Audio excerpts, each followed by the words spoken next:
terkait mengenai masalah pembelokan dan kesejarahan Bani Alawi imigran dari Hadramut Yaman ke Nusantara yang sekarang masif. Mereka mengatakan bahwa kemerdekaan, bendera merah putih, lambang Garuda Pancasila dan segala hal terkait mengenai masalah NKRI ini dari mereka, ya kan?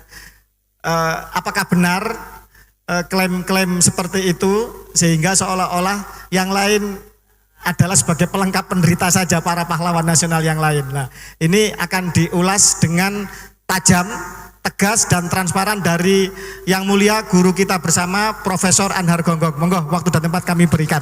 Mungkin sekitar 20 menit, Prof. Matur nuwun. Ada beberapa faktor yang harus dipahami ketika orang belajar sejarah. Pertama, sejarah itu adalah ilmu yang paling terbuka. Orang baru menyebut dirinya, menyebut pandai, menyebut 2-3 nama orang, sudah merasa dirinya sejarawan. Itu biasa. Yang kedua, masyarakat Indonesia adalah masyarakat yang kompleksitasnya paling tinggi di antara negara-negara di dunia. Jadi kalau terjadi seperti apa yang dikatakan oleh pembicara tadi, itu sebenarnya bukan sesuatu yang aneh. Karena memang masyarakat Indonesia ini adalah masyarakat yang sangat kompleks. Contoh saja, kalau dikaitkan tadi, Islam masuknya dari mana? Mulai dari mana masuknya Islam? Itu saja saya ingat dalam suatu seminar sejarah masuknya Islam, ada sekian banyak orang yang bertengkar tentang dari mana mulainya. Ada yang dari Gujarat, ada yang langsung dari Mekah, ada yang malah dari Cina, ada yang dari Iran, dan segala macam. Artinya apa? Apa yang berkembang sekarang dengan macam-macam orang mengklaim dirinya seperti yang diceritakan tadi, sebenarnya buat saya yang salah bagi mereka kalau dia merasa bahwa dialah yang paling benar. Gitu. Karena apa? Sejarah bisa dipelajari hanya dengan menggunakan sumber yang benar. Kalau Anda menulis sejarah tapi sumbernya diragukan, ya hasil penelitian Anda juga diragukan. Tidak akan diterima. Itu. Nah, oleh karena itu, apa yang kita bicarakan pada hari ini memang memiliki sesuatu hal yang penting dalam arti bagaimana kita harus memahami diri kita sebagai sebuah bangsa dan bagaimana kaitan kita dengan proses-proses yang lampau. Kalau ini tidak dipahami, maka akan terjadi, bahkan nanti akan melahirkan satu hal yang tidak kita kehendaki. Apa yang diceritakan tadi menurut saya, kalau itu dibiarkan dan mereka merasa dirinya yang paling benar, dia bisa akan melahirkan konflik yang tidak ada akhirnya. Dan itu kan tidak ada gunanya. Untuk kepentingan bangsa kita yang mayoritas Islam dalam arti kata pengakuan, hal sangat penting yang harus kita pahami adalah bagaimana proses Islam yang dalam suatu proses wilayah tertentu yang sekarang kita namakan Indonesia bisa menjadi sebuah proses yang berlangsung sedemikian rupa sehingga diterima, dan penerimaan itu adalah sebuah penerimaan yang betul-betul menunjukkan bahwa kita menciptakan sebuah masyarakat baru Jadi Islam masuk di Indonesia itu menciptakan masyarakat baru. Nah, di tengah-tengah situasi proses lahirnya masyarakat baru ini, maka di situ memang bisa terjadi macam-macam kompleksitas itu tadi. Ini kan yang tidak disadari orang sering, ya, tidak disadari bahwa dalam kompleksitas itu memang hal yang tidak bisa, bukan tidak bisa dihindari, tapi seharusnya tidak akan melahirkan hal-hal yang menyebabkan ketergangguan kita dalam berbangsa dan bernegara. Kan itu persoalannya. Nah, kalau tadi yang diceritakan seperti itu lalu mengganggu situasi negara kita, lalu merasa dirinya dia yang paling benar, ya udah. Dan memang apa yang dikemukakan tadi dengan manuskrip, ya sejarah memang begitu. Pembuktian sejarah memang bersumber dari antara lain dalam persoalan itu adalah manuskrip. Nah, dalam hal tertentu sebagai negara begini, ada dua hal utama juga yang kita sebagai bangsa harus ketahui. Yang pertama adalah sebelum datangnya Belanda dan negara-negara penjajah lain, bapak-bapak, ibu-ibu harus ingat bahwa bangsa kita ini ketika belum masih menjadi kerajaan-kerajaan, dan saya ingin mengingatkan bahwa di Indonesia itu ada 337 kerajaan lokal. Ya, 337 kerajaan lokal. Dan dalam proses keislamannya mempunyai khas-khasnya sendiri. Ambil sebagai satu contoh, hubungan antara Banten dan Sulawesi Selatan itu pada Yusuf Makassar, yang sekarang pun orang masih bertengkar juga. Kuburnya ada di mana? Ada yang mengatakan ada di Afrika Selatan, ada yang mengatakan dikembalikan ke Goa. Lalu ada yang mengatakan ada di Sri Lanka. Kan ini suatu hal yang biasa dalam sejarah. Bahkan dalam hal tertentu, orang yang mempunyai peranan yang sama pada situasi tertentu bisa berbeda pendapat. Saya bawa untuk menunjukkan ini. Contohnya, Pak Hatta dan Pak Adam Malik. Pak Hatta menulis sebuah buku sekitar proklamasi. Pak Adam Malik juga menulis sebuah buku yang judulnya sama, sekitar proklamasi juga. Nah, yang menarik apa? Di dalam buku Pak Adam Malik, dikatakan, peranan pemuda itu sangat penting dalam proses menuju kepada proklamasi. Penting sekali peranannya dan segala macam. Nah, di dalam buku Pak Hatta, apa yang dia ngomong? Apaan peranannya pemuda? Justru dia yang merusak situasi. Seharusnya kita bisa melakukan proklamasi tanggal 16, karena ributnya pemuda dibawa ke Rengas Dengklok, akhirnya proklamasi tertunda. Ini dua orang yang punya peranan yang sama dan mempunyai kedudukan yang penting. Sama-sama punya peranan penting dalam menuju kepada kemerdekaan Indonesia.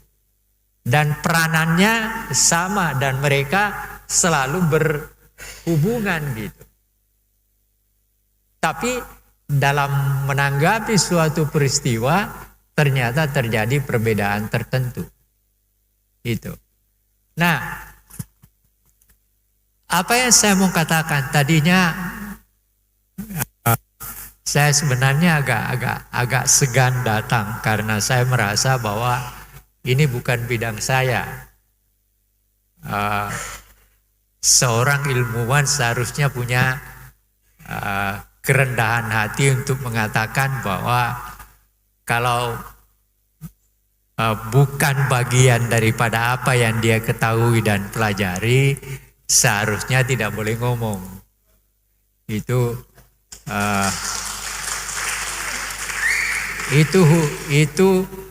hukum ilmu sebenarnya, hukum ilmu. Tapi oleh karena ketuanya teman, lalu teman-teman saya dulu di banyak mahasiswa dan saya sering kesini juga berdiskusi dengan teman-teman. Akhirnya saya terima dan dengan catatan bahwa ilmu saya sangat dangkal dalam hal ini. Tetapi melihat judulnya yang seperti ini yang dipersoalkan adalah berkaitan dengan sebenarnya begini. Yang dipersoalkan itu adalah persoalan proses kedirian kita menjadi seperti sekarang. Itu yang harus dipahami juga. Nah, oleh karena itu, menurut saya, orang yang mau melakukan penyimpangan seperti itu akan merusak perkembangan daripada negeri ini di kemudian hari.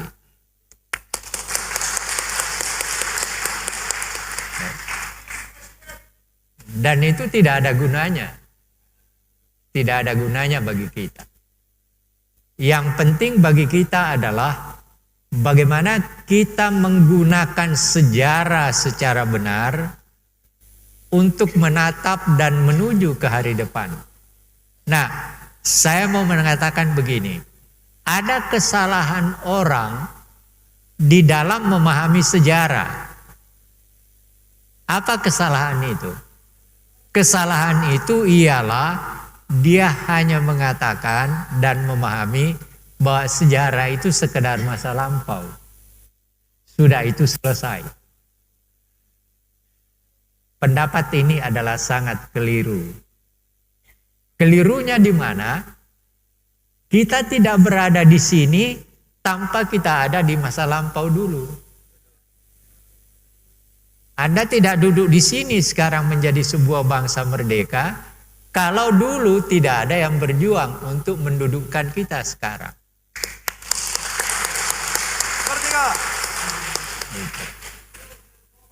Nah, dalam konteks itu, kita yang berada sekarang memiliki dua hal untuk menuju ke hari depan. Dua hal itu yang mana?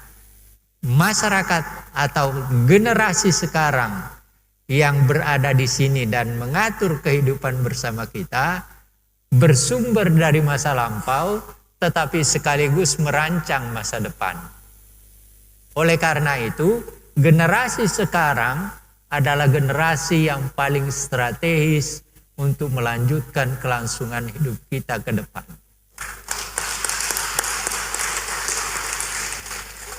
Nah, oleh karena itu berdasar ini sebenarnya salah satu faktor mengapa saya mau datang. Karena saya mau mendengar bagaimana pendapat dari para hadirin, dari para pembicara nanti di dalam memahami sejarah dan proses kelangsungan kita ke depan. Kenapa? Saya selalu berbicara tentang masa depan, walaupun tidak ada orang yang bisa meramalkan masa datang dengan seenaknya. Tetapi sumber daripada usaha untuk memahami masa depan itu adalah masa lampau dan bagaimana masa kini, generasi kini menggunakan masa lampau itu untuk melihat dan merancang masa depan. Itu sebabnya mengapa saya mau datang untuk ngobrol bersama Anda. Karena apa? kemajuan yang sekarang yang kita miliki, Anda sekarang kalau tidak punya handphone pusing kepala kan? Iya kan? Itu baru satu faktor, belum faktor yang lain. Nah, saya ingin mengatakan kepada Anda, khusus kepada umat Islam, generasi mudanya, ada satu hal yang saya ingin sampaikan kepada Anda. Tolong kuasai ilmu. Ilmu apapun yang Anda harus miliki. Kita itu Pak, pendidikan kita, coba bayangkan. Pendidikan kita ini adalah paling rendah di antara 100 sekian negara. Kita cuma berada di antara dalam pengertian mutu sekitar 80-90. Coba rendahnya. Tadi malam ada pembicara di TV yang mengatakan begini, IQ bangsa Indonesia itu di Asia Tenggara yang paling rendah nomor 2. Ini bukan, saya mengungkap ini bukan untuk merendahkan diri kita. Saya ingin membangun kesadaran kepada kita semua, kesadaran baru bahwa tantangan yang kita hadapi ke depan tidak akan pernah bisa kita selesaikan kalau hal-hal kecil kita selalu bertentangan.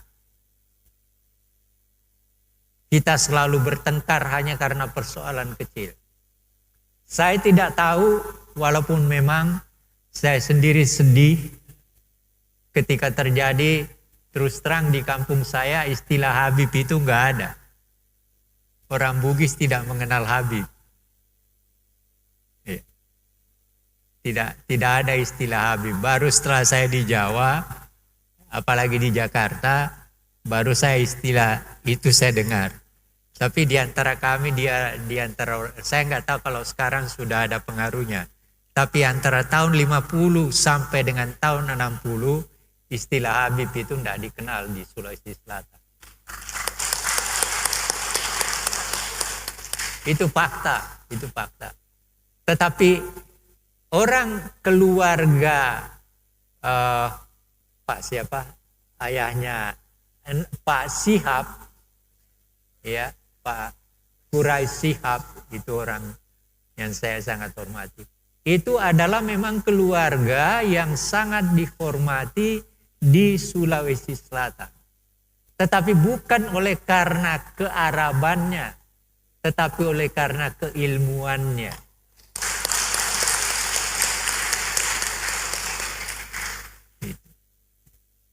Inilah yang harus kita kembangkan. Ya, saya terus terang ketika dengar cerita-cerita seperti itu, saya menganggap justru merugikan diri mereka sendiri sebenarnya. Ketika mereka selalu mengajukan diri seakan-akan seperti itu, keluarga Nabi ada hubungannya, dia akan merugikan dirinya sendiri. Karena apa? Siapa yang mau percaya? Paling-paling lingkungan dia sendiri kan. Dan itu artinya apa ya? Tidak ada gunanya juga buat dia. Dia akan merusak dirinya sendiri. Gitu. Nah, ini yang saya ingin katakan kepada bapak-bapak, mengapa memenuhi undangan teman saya untuk menyampaikan hal ini. Karena saya mempunyai kekhawatiran terus terang. Kalau ini berkembang di kalangan kita dan meluas, yang rusak siapa? Yang rusak kan orang Islam juga. Iya kan? Kalau terus ini Anda bertengkar, kita bertengkar dan sebagainya hanya mempersoalkan yang sebenarnya tidak perlu dipersoalkan. Yang penting kan bagaimana kita menjalankan agama Islam berdasarkan ajaran Tuhan lewat Nabi Muhammad. Kenapa kita mengatakan bahwa kita adalah orang hebat karena kita turunannya itu? Padahal belum tentu. Kan artinya memalukan dirinya sendiri. Ini yang harus dipikirkan oleh kita semua dan kepada yang terhormat para hadirin, mari kita begini. Mohon maaf, saya menggunakan istilah yang barangkali jarang didengar. Istilah saya, tolong ini. Banyak orang pintar yang bodoh. Banyak orang pintar yang bodoh. Oleh karena itu dalam peristiwa sejarah jangan mengabaikan kebodohan itu. Karena terkadang perang ini banyak terjadi oleh karena orang pintar yang bodoh. Dan saya khawatir kalau kita terus lanjutkan ini, yang akan berkembang adalah nanti akan terjadi pertengkaran di antara orang pintar yang bodoh itu. Dan itu akan merugikan kita.